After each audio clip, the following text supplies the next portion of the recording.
Welcome back to Matchday Live Extra, where our next stop is the London Stadium for West Ham against Chelsea. West Ham coming into this game unbeaten in 3. Chelsea with only 3 wins in their last 13. Let's see how this one unfolded with Andy Townsend and Conor McNamara.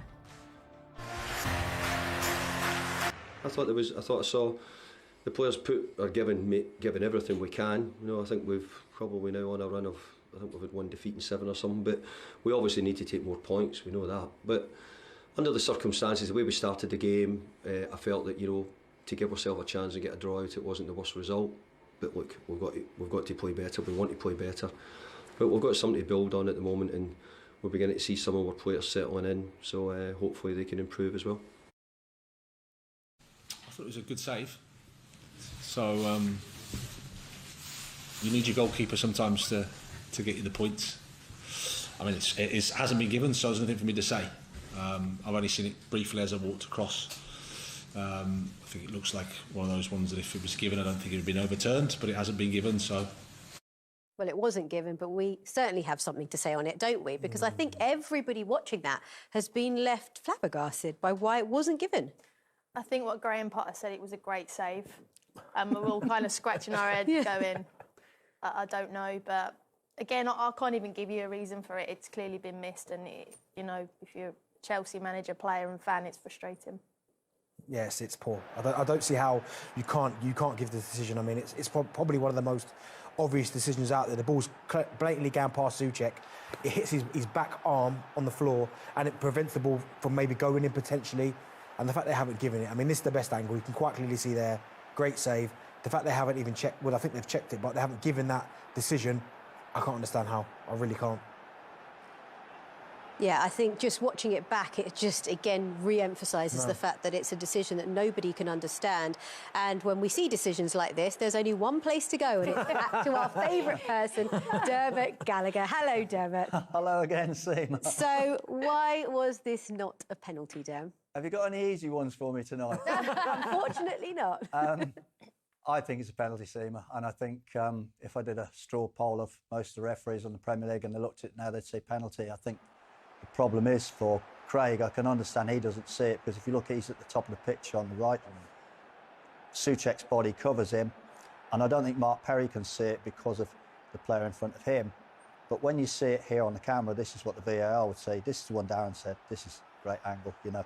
He slips over or he dives to go to it, but he puts his hand out towards the body. And I think what Neil Swarbrick's done, he's looked at it very quickly, and he's been seduced by this caveat in law which says if you fall into the ground and your arm is on the ground and breaks your fall and it strikes your arm, a penalty won't be given.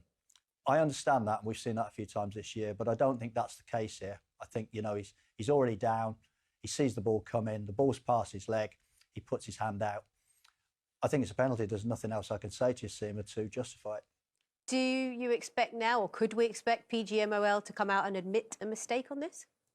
That we'll see what happens, Seema. You know, I don't speak for the PGMOL. I try and come and explain decisions to you. I try and give a little bit of mindset for the referees, you know, how they think, what they see. When it goes to VAR, what their thinking is after that. You know, that's what I try and do for you, clarify law, if you like. But the simple answer is, Seema, it's a penalty. And as I said earlier, you know, I've listened to the pundits on your show earlier. I listened to the pundits on the show before. I haven't heard anybody say it's not a penalty.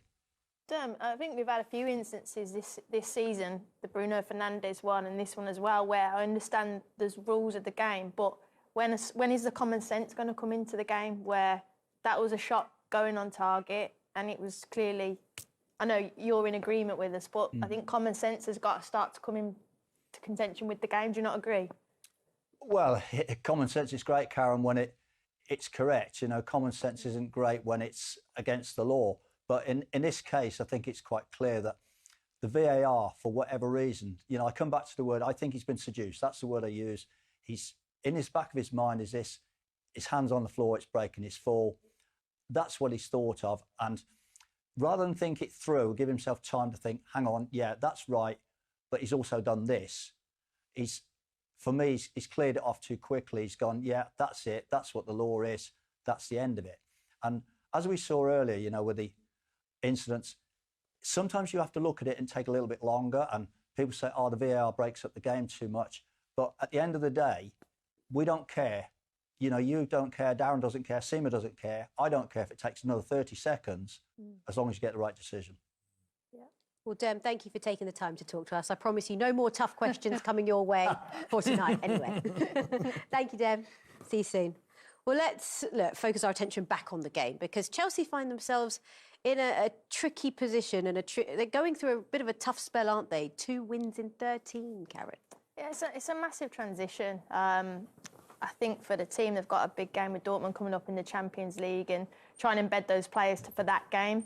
But I think it will be more of a case for Chelsea next season, where I think it was 2015, I think, where they finished 10th, and the following season they won it. I think they'll be looking at that model going, a lot of change this season on many fronts. We start and we rebuild, but we go for it next season. OK, well, that wraps up your Saturday in the Premier League, but most significantly, this is what it means for the Premier League table. Arsenal missed out on a chance to go 8 points clear at the top. Manchester City do have the chance to close the gap on them tomorrow when they face Villa. Manchester United as well in action tomorrow against Leeds. Newcastle United, completing the top form, will be delighted that Tottenham dropped points, and so did Brighton, so they still maintain that healthy gap. Fulham were the only team in the top half of the table to win their game today. As for the bottom half, well, you can see it's extremely tight at the bottom, with those bottom 5 teams only separated by 5 points. It's Southampton that are under increasing amounts of pressure. They prop up the table, with Bournemouth and Everton completing that relegation picture as things stand. On that note, it's time for us to say goodbye. A big thank you to Karen, a big thank you to Darren, and it rhymed. Brilliant. 18 goals scored on another action-packed and eventful day in the Premier League, and we will see you tomorrow as we go again for more of the same. See you soon.